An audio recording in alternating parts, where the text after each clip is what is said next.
है। मेंस और एडवांस बिल्कुल अलग सा एग्जाम है, आपको भी पता होगा। Good morning to all of you, स्वागत है आपका अपने यूट्यूब चैनल में। मेरा नाम है Hrithik from triple IIT Allahabad.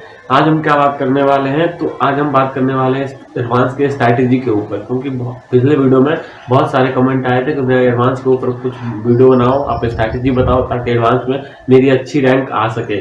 तो मैं आज आपको वही बताऊंगा कि एडवांस में क्या स्ट्रैटेजी होनी चाहिए ताकि एडवांस में आपकी अच्छी रैंक आए और आप अच्छा स्कोर करो।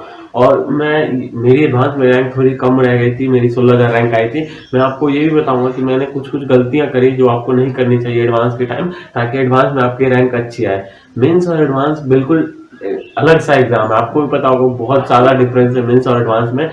मेंस पे आपको पता होता है कि इतने क्वेश्चन आएंगे, इतने नंबर के आएंगे, मेरे को ये बनाने हैं। बट एडवांस में आपको पता नहीं होता कुछ कि कितने क्वेश्चन आएंगे, कितने नंबर के क्वेश्चन आएंगे। आपको वहां पे मतलब पेपर जब हाथ में आ जाता है तब आपको फाइनल स्ट्रैटेजी बनानी होती है कि उनको कैसे अटेम्प्ट करना है पेपर। तो एडवांस जो है यही है कि आपको पता नहीं चलता कि पेपर से पहले नहीं पता होता है कितने क्वेश्चन आएंगे, कितने क्या आएंगे। तो आपको वहां पे जाके फाइनल स्ट्रैटेजी बनानी पड़ती है। बट मेंस में आपको पता होता है कि कितने क्वेश्चन आएंगे, कितने क्वेश्चन अपने को बनाना है, अपने से पहले सोच के जाते हैं। आज मैं वही एडवांस के बारे में बात करने वाला हूँ, तो चलिए स्टार्ट करते हैं। मैं पहले बताता हूँ कि एडवांस की प्रिपरेशन किसको करनी चाहिए, क्योंकि आपके पास 2 मेंस और भी हैं। अभी पोस्टपोन हुए हैं बट होंगे तो जरूर ना। 2 मेंस होंगे, आपको मेंस भी है 2, उसके बाद फिर एडवांस है। तो कौन से बच्चे मतलब किनको एडवांस की प्रिपरेशन करनी चाहिए, ये बहुत बड़ा क्वेश्चन होता है। तो मेरे हिसाब से जिन बच्चे के 99 परसेंटाइल प्लस स्कोर आ रहे हैं वो अपना फ्री होकर एकदम एडवांस की प्रिपरेशन करें, क्योंकि उनका मेंस में अच्छी रैंक आएगी और अच्छे कॉलेज तो मिलेगी ही मिलेगी। जनरल भी होंगे तब भी अच्छी कॉलेज मिलेगी, और अगर कोई कास्ट होगा तो फिर तो बहुत अच्छा कॉलेज मिलेगा ही।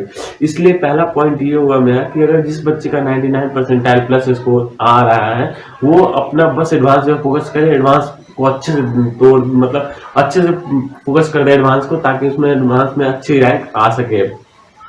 अब हम ये बात करते हैं कि जिस बच्चे के 99 परसेंटाइल प्लस स्कोर आ गए हैं वो आगे एडवांस के लिए क्या करे। तो मेरा जो पहला होगा कि आप एडवांस के लिए ना, एक 41 ईयर्स आती है, अब तो शायद 42 ईयर्स हो गई होगी, हमारे टाइम पे 41 ईयर्स थी, वो आती है। आप वो सॉल्व करो, वो सबसे बेस्ट है, क्योंकि उसमें सारे मेंस और एडवांस के प्रीवियस सारे क्वेश्चन रहते हैं। फिजिक्स की भी आती है, केमिस्ट्री की भी आती है, मैथ्स की भी आती है। मैं पहले वीडियो बना चुका हूँ जिसमें बताया था उसके बारे में, आप वो सॉल्व कर सकते हो। वो बहुत अच्छा है, आपको उसमें हेल्प मिलेगी, जरूर मिलेगी। तो आप वो सॉल्व करो ताकि आपका बेटर एडवांस में रैंक अच्छी आए। तो मेरे हिसाब से 42 ईयर्स जो होती है आप वो सॉल्व करो, आपके लिए बहुत अच्छा होगा।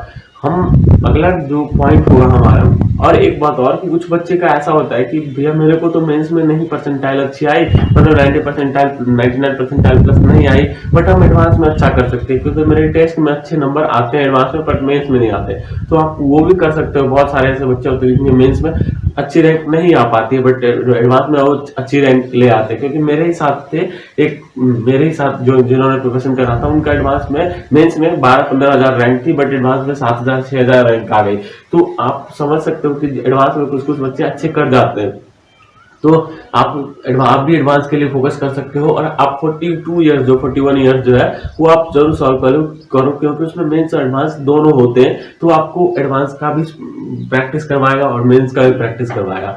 दूसरा जो था हमारा सब पॉइंट रहेगा हमारा, तीसरा जो, जैसा पहला तो हमारा 41 ईयर्स था, दूसरा जो पॉइंट है हमारा वो है हमारा कि आपको टेस्ट कितने देने चाहिए। टेस्ट अगर आप मान लो अभी तो पोस्टपोन होगा, मेंस अभी पोस्टपोन हुआ है, फिर हो सकता है एडवांस में पोस्टपोन हो, तो आपको टाइम बहुत ज्यादा है। तो आप हर हफ्ते में कम से कम 2 टेस्ट दो एडवांस का, ताकि आपको पता चले कि एडवांस के पेपर कैसे आते हैं। अनप्रिडिक्टेबल होते हैं बहुत सारे, आप पेपर जो है बहुत सारा पेपर प्रीवियस ईयर लो, आप उसको सॉल्व करो, ताकि इसको आपको पता चले कि एडवांस कैसा पैटर्न फॉलो करता है। मतलब आप 2018 के पेपर सॉल्व करो तो देखो उसमें अलग पैटर्न होता है, फिर 2019 के क्वेश्चन सॉल्व करो तो उसमें अलग पैटर्न होता है। तो हर एक ईयर में अलग अलग पैटर्न होते हैं एडवांस के। तो आप वो सॉल्व करोगे, क्वेश्चन प्रैक्टिस दोगे प्रीवियस ईयर के, तो आपको पता चलेगा कि कैसे क्वेश्चन पूछते हैं एडवांस में।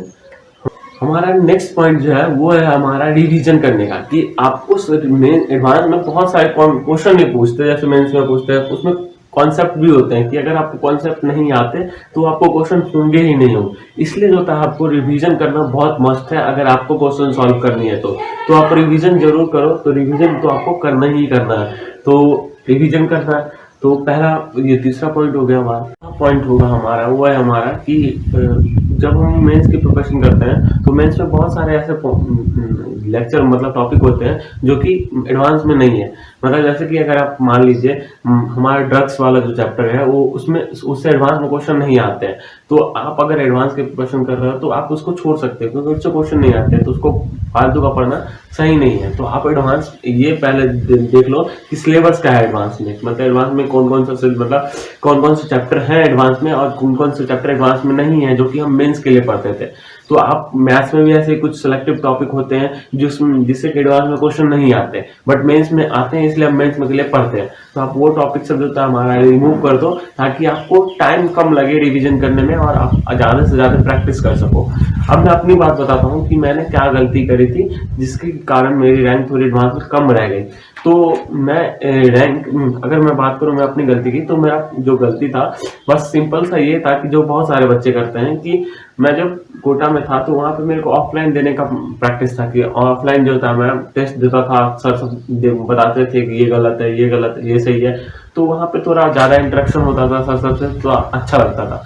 बट जब मैं लॉकडाउन के बाद यहाँ पे आया, घर पे आया, तो घर पे मेरे को टेस्ट देने में, ऑनलाइन टेस्ट देने में उतना अच्छा लगता ही नहीं था, जिसकी वजह से मैं टेस्ट नहीं दे पा रहा था। तो मेरा मेन रीजन था यही कि मैं टेस्ट नहीं दे पा रहा था, तो मेरी उतनी ज्यादा प्रैक्टिस नहीं हो पाई। बट मैंने कोटा में 1 साल टेस्ट दिए थे, बहुत सारे एडवांस के, मेंस के दिए थे, फिर एडवांस के बहुत सारे टेस्ट दिए थे, उससे थोड़ी मेरी प्रैक्टिस थी मेरी। बट यहाँ पे लॉकडाउन में जो आके मैंने उतने सारे टेस्ट नहीं दिए एडवांस के, जिसकी वजह से मेरे एडवांस की प्रिपरेशन थोड़ी गड़बड़ हो गई। तो इसलिए मैं आपसे कह रहा हूँ कि आपको हफ्ते में 2 टेस्ट देने ही देने हैं ताकि आपको पता चले कि एडवांस में कैसे क्वेश्चन आते हैं और आपको प्रैक्टिस भी अच्छी हो पाए। तो उम्मीद करता हूँ ये चीज़ आपको समझ में आई होगी और मैंने जितने भी पॉइंट बताए हैं आपको वो समझ में आई होगी। अगर वीडियो अच्छा लगा तो वीडियो को लाइक और चैनल को सब्सक्राइब जरूर कर दीजिएगा और कमेंट करिएगा कि आपको नेक्स्ट वीडियो किस पे चाहिए। तो मिलते हैं नेक्स्ट वीडियो में, तब तक के लिए बाय।